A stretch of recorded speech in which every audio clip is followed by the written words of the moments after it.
Rich ফুডের পাশাপাশি সবজি খাওয়া আমাদের জন্য খুবই উপকারী এবং দরকারি। তাছাড়া সবসময় একই রকম রান্না ভালো লাগে না খেতে, তাই চেষ্টা করি একটু ভিন্নভাবে আপনাদের সাথে শেয়ার করার। আর মাংস রান্নার রেসিপি তো আমি অনেক শেয়ার করেছি, তাই এগুলোই এখন শেয়ার করার চেষ্টা করি। আসসালামু আলাইকুম। দেখতে পাচ্ছেন আমি এখানে কই মাছ সুন্দরভাবে ফ্রাই করে নিয়েছি। এখানে আমি 5টি বড় সাইজের কই মাছ নিয়েছি। এগুলোকে আমি কেটে নেই নাই, আস্ত নিয়েছি, এভাবে রান্না করব। আমি কই মাছ নিয়েছি, আপনারা যে কোনো মাছ নিতে পারেন। একটা প্যানে পছন্দ মতো তেল দিলাম, আপনারা যেমন তেল খান সেভাবেই দিবেন।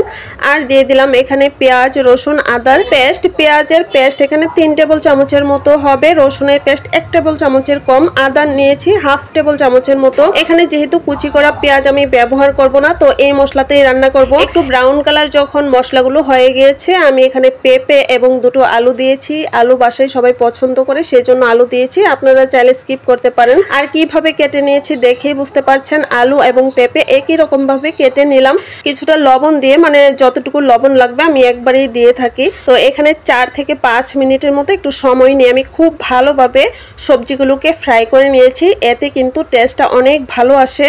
তো এবারে দেখেন আমি একটা বাটিতে হলুদ, মরিচ, ধনিয়া দিয়ে দিলাম, আর এগুলোকে একটু পানি দিয়ে খুব ভালোভাবে গুলিয়ে দিয়ে দিব। তো আমার রান্নাগুলো যদি আপনাদের ভালো লাগে অবশ্যই সাবস্ক্রাইব করে পাশে থাকা বেল আইকন বাজিয়ে দিবেন, তাতে আমার ভিন্ন স্বাদের সমস্ত রেসিপি আপনাদের সামনে পৌঁছে যাবে।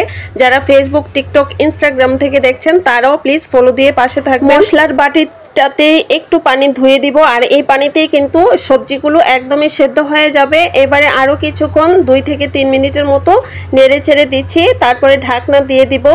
আর আমার পাতিলটা একটু ছোটো হয়ে গিয়েছে, সমস্যা নেই, যেহেতু এখানে বেশি একটা পানিরও দরকার নেই। তাছাড়া আমি মাছ একদমই শেষের দিকে দিব। তো যখন 3 থেকে 4 মিনিটের মতো হয়ে গিয়েছে, তারপরে আমি ঢাকনাটা খুলে এবারে গরম পানি অ্যাড করে দিব একটু নাড়াচাড়া করার পর। আর এসব রান্নাতে গরম পানি দেওয়ার চেষ্টা করবেন, আসলে সব রান্নাতেই গরম পানি দিলে রান্নাটা খুব দ্রুত হয় এবং টেস্টও ভালো আসে।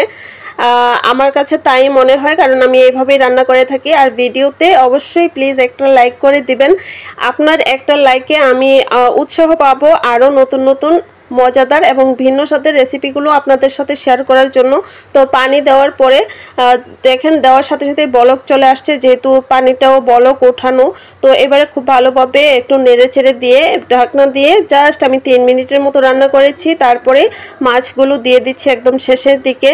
তো এবারে মাছটা দিয়েও খুব ধীরে সুস্থে আমি এগুলোকে একটু ভালোভাবে নেড়ে চেড়ে দিচ্ছি, যেহেতু জায়গা কম। তারপরেও সমস্যা হয়নি, যেহেতু সব কিছুই আমার ভালোভাবে রান্না করা হয়ে গিয়েছিল। তো শেষের দিকে কাঁচামরিচ দিয়ে দিলাম অনেকগুলো, আর কাঁচামরিচ বেশি খাওয়ার চেষ্টা করবেন, গুঁড়ো মরিচের পরিমাণ কম খাবেন, তাতে স্বাস্থ্য ভালো থাকবে। আজকের মতো এই পর্যন্ত। আপনাদের কেমন লাগলো এবং রেসিপি ট্রাই করে অবশ্যই জানাতে ভুলবেন না। সবাই ভালো থাকবেন। আল্লাহ হাফেজ। আসসালামু আলাইকুম।